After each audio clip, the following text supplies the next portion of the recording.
Yo, welcome back to the No Cut Sports Podcast with your host, Niall Frazier. And today we got a few things we need to talk about, but before we get started, could you please like, comment, and subscribe to always catch this vibe, man. Y'all already know. Man, listen. If you don't know, Eagles 28-3 beating the Giants. Man, listen, man. Exactly what we were calling for, exactly what we needed, and what we should have been expecting, honestly. I know a lot of people are sitting there saying, the Giants is a terrible team, and, they ain't the best team, but it's still an NFL team. They still got talent. But it was just great to see what the Eagles could do. I was golfing during the time the game was on, so I didn't get to see the whole game. I did pull it up on my cart, so I was watching it when I was on my cart, but I did watch the highlights and things like that, watch some other people talk about the game, so I got a pretty good grasp on what was going on. But essentially, they just did what I said in my last video, man. It was just run the ball. They went from running it in the inside to bouncing the ball to the outside with with the running back Saquon and Gainwell. And they had a lot of success, especially Saquon, 170 plus yards. He was getting at it, man, going at those guys. I know you got a lot of love for him, but when he got in between them lines, man, man, listen, I'm like, bruh, this is exactly what we've been waiting on, man. So I know he said he didn't want to make too much of a big deal about it during the week, and after the game, he said he didn't want to talk about it no more. But I'm just really happy to have Saquon. I'm really excited for him to be on the team, man, because you can see how effective he can be if they utilize him in the right way in this offense, man. I know a lot of times we sit here and talk about, we running the ball, or you hear the why aren't we running the ball, or you hear the coaches talking about we're trying to figure out ways to run the ball. Listen, man, keep doing what you're doing. If they cannot stop it, we shouldn't stop it. So.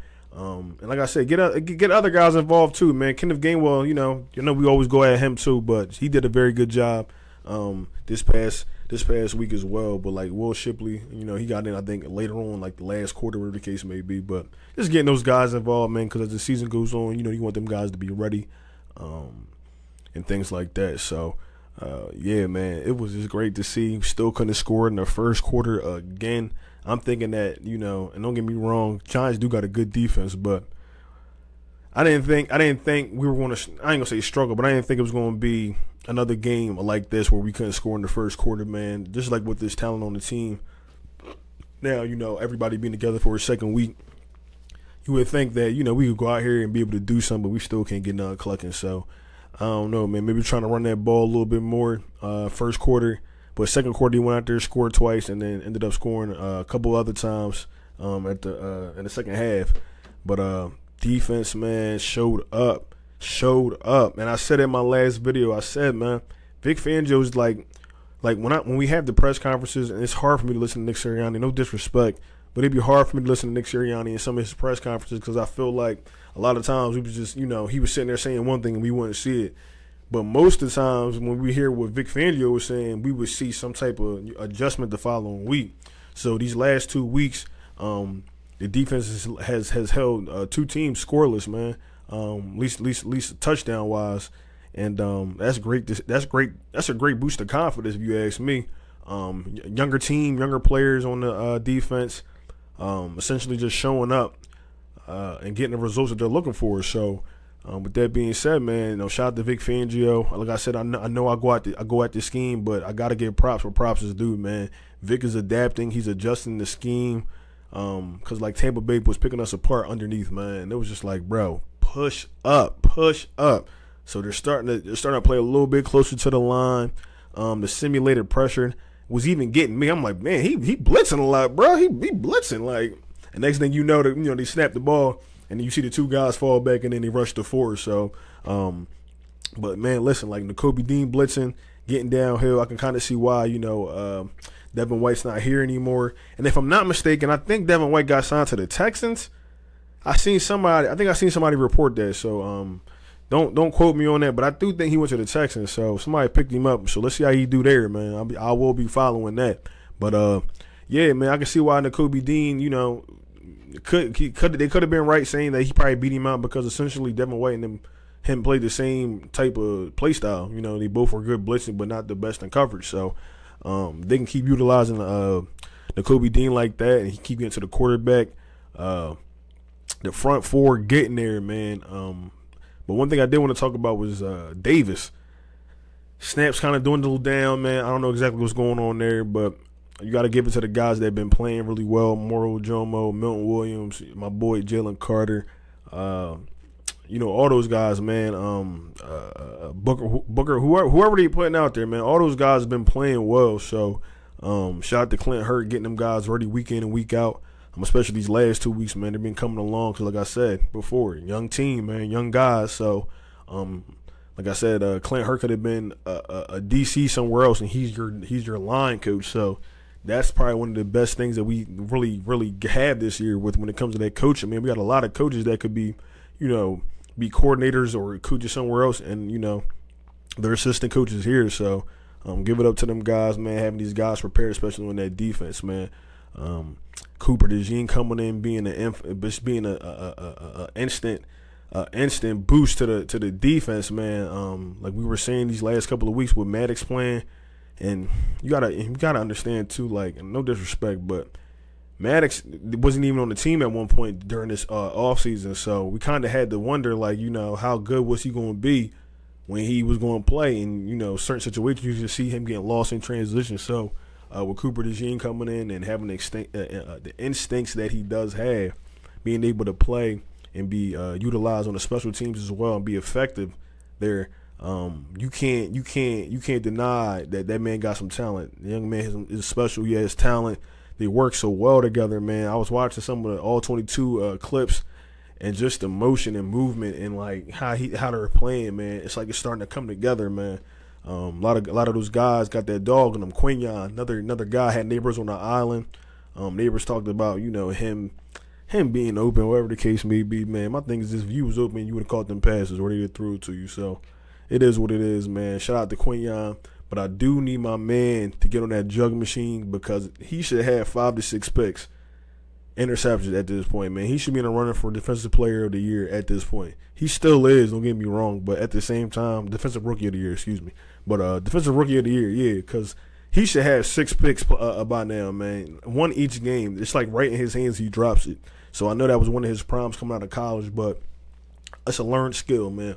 Get on that jug machine, catch a couple with Ahmad, how you say it, St. Brown, whatever St. Brown, they dad said, John Coffey, I think is that his name? My man said, get on that jug machine, 202, catch 202 balls a day, man. You be all right. So, you know, maybe add that to the training plan for my man Quinyon, because he's gonna be a dog in this league. But if he can come down with more of those balls, he gonna be all right. Don't even worry about it. So, but yeah, man, collectively, man, the defense has been playing very well, making the adjustments that they need to. Like I said, them going out here playing against Cincinnati, They should have no problem with Cincinnati, man. If they can keep playing like this and replicate what they did this past week, next week, or this coming week, there should be no problem, man. Hopefully they can get to Joe Burrow early. I know he's sackable, pause. You feel what I'm saying? Their defense is not good. So we gonna see what they do, man. But yeah, man, but just the trade talks, man, it's just like if they go out here and go get Myles Garrett, I know I got way off on a tangent there, but if they go out here and go get Myles Garrett, I don't know, man. It would be good. It would be good, but I don't know if we want to give all that. I don't know what they want to give up for that, because I think I did. I don't know if I said it in this video. I done made a couple of videos, and I know I probably said it in my last video, but I know they did say that Cooper Kupp, was it the Chiefs going after Cooper Kupp? Yes, one of the teams was going after Cooper Kupp, and they said that they wanted a first-round pick. So I can only imagine what they want for Myles Garrett. You know, Myles Garrett is probably like, if not, he's probably the best in the league. Like, he's probably his position, he's probably the best in the league. So, just say, and he's about to be 29 in December, I think I heard somewhere. But yeah, man, I just think, I don't know, they do get him. That just lets us know where their head is at, because it's a Super Bowl window. But if they don't go get him, when they go get somebody else, because he talked about having us linked to wide receivers like Cooper Kupp. But I think more or less we need defensive edge help, Because if you can tell me, if you can get a pass rusher that can come up in here like a Myles Garrett, which would be crazy and be effective off that line, it gives, essentially it bolsters this defense. And I think, especially with Kansas City won these last 2 years in a row, man. Excuse me. Winning the last 2 years in a row, the biggest thing we seen from them was their defense. So, Patrick Mahomes, but the defense is what kept them in a lot of situations. So, or in a lot of these games, and essentially is what's keeping them in games now, man. Because they're 6-0, but the Chiefs have not been playing to the caliber that we're used to seeing them play, and being that dominant offense. Which they don't talk some losses, and they need some pieces on that offense, but nevertheless, man, they're still finding ways to win, and it's in a big portion of that is coming from their defense. So if the Eagles can do that and get this offense together, get Jahan Dotson caught up, because, we went out and gave a third. You got to think about it like this. We essentially gave up 2 third-round picks for a backup quarterback and Jahan Dotson to be our wide receiver 3. And, of course, you're not going to get Kenny Pickett coming in because Jalen's playing, but Jahan Dotson really ain't been panning out. Could be a multitude of reasons, He's coming in, learning a new offense, but at the same time, it's situations where people are saying that Jalen's not seeing him or he's not throwing to him, don't trust him yet, whatever the case may be.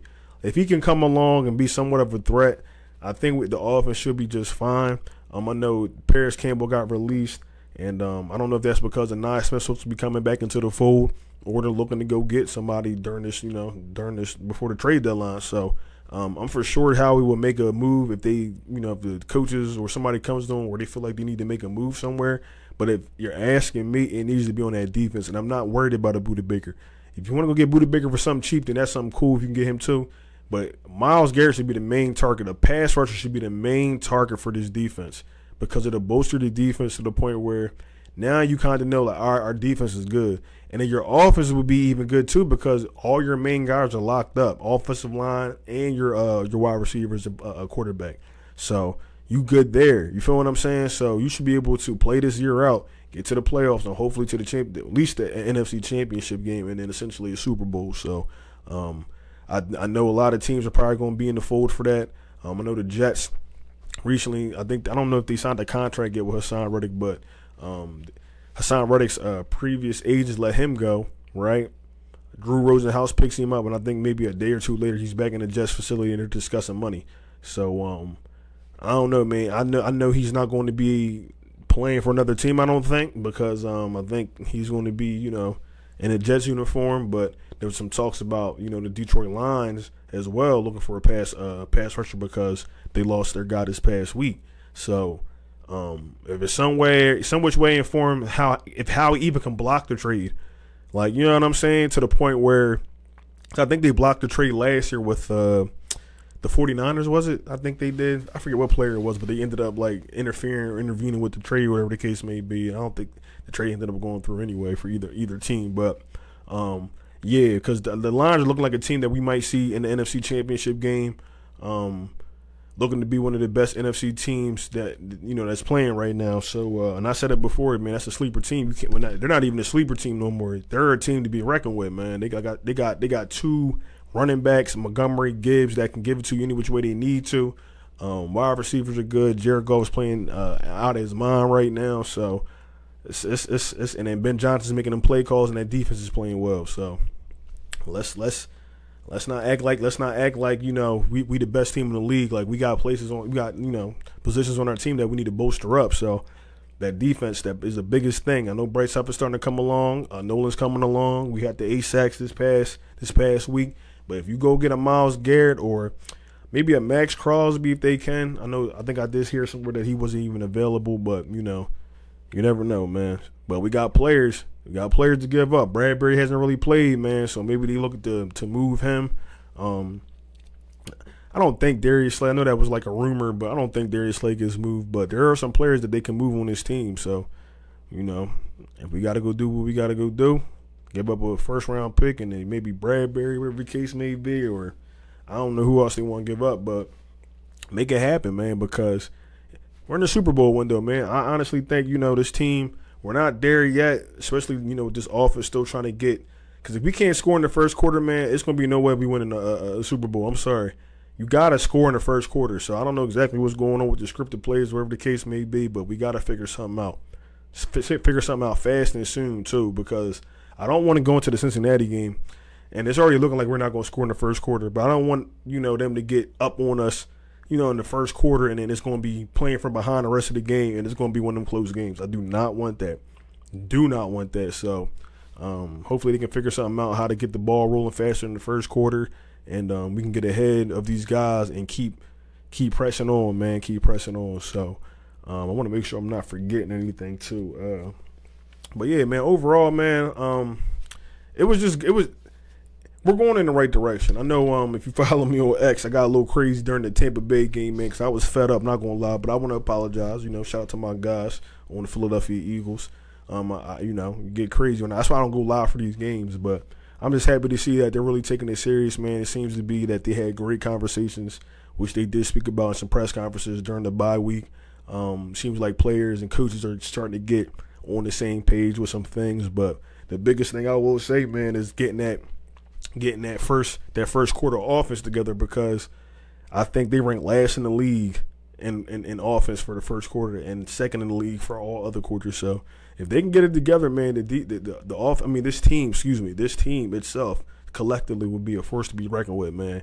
I think them going to get Vic Fangio just lets us know that they're willing to keep him here for the next couple of years. So I might not agree with this scheme, but it seems to be working. He's adjusting it. They're playing closer, simulating pressure, getting those guys there quicker. They confusing me. They confusing me when I'm watching the game. I'm thinking they blitzing. Like I said, I'm like, oh, you about to blitz, and then they fall. You know what I'm saying? And then they fall back. So just a lot of great things to see, man. Don't jump off the boat yet with the Eagles. Like I said, but they can get this dub. They get this dub against Cincinnati, man. We gotta, you know what I'm saying? We gotta start talking, man. Like, all right, man, you know what I'm saying? So what do we see? What do we need to get better at? Because if they beat this team, I'm trying to tell y'all, they might get on a roll and they might not look back. They shouldn't look back. This team is way too talented, man, and things are starting to go in their favor a tad bit with the rest of the teams around the league, because, like I said, Detroit, great team, but they lose their edge. I think he plays edge, but they lose a defensive player. And then as the weeks go on, or games go on, whatever the case may be, other players are gonna go out. Things happen. So hopefully we can just stay healthy, keep building on what we've been doing, bro. I don't see how we don't make it to the playoffs and at least the NFC Championship game. At least, man. At least. So as long as these guys keep it up, man, I ain't got no problem with it, man. Shout out to Nick Sirianni. We're gonna give Nick a little bit of love this week, because I know we be going in on my man. You know what I'm saying? He been having a tough last couple of weeks. And we also got to remember too, and that's something I did want to talk about. This team collectively, head coach to the players, a lot of these new players and stuff like that, they're all learning how to be. The players learn how to be men in the league, and then Nick Sirianni also is learning how to be a coach. And I know we're very hard on him. This is Philadelphia. We're just trying to hold the team to a standard, but let's give him a little bit of love, man. It seems to be, like I said, during the bye week, things were said, things were talked about, and it seems like they're making their adjustments. Now, if they go out here and get this win this week, what can we really say about Nick Sirianni after that, man? As long as he don't interfere with what he don't need to interfere with, we should be good to go. So shout out to Nick, shout out to all the guys, man, the players. And look, come on, fellas, man, let's keep it up, man. We got a Super Bowl to win. Hopefully this year, God, please, hopefully this year. But it is what it is. So with that being said, man, it's now from the No Cut Sports Podcast, and I appreciate y'all for tuning in, man. If you could, please like, comment, and subscribe to always catch this vibe. And then until next time, I'ma holler at y'all, man. And don't forget, go Birds, baby. I'ma holler at y'all. Fly, Eagles, fly.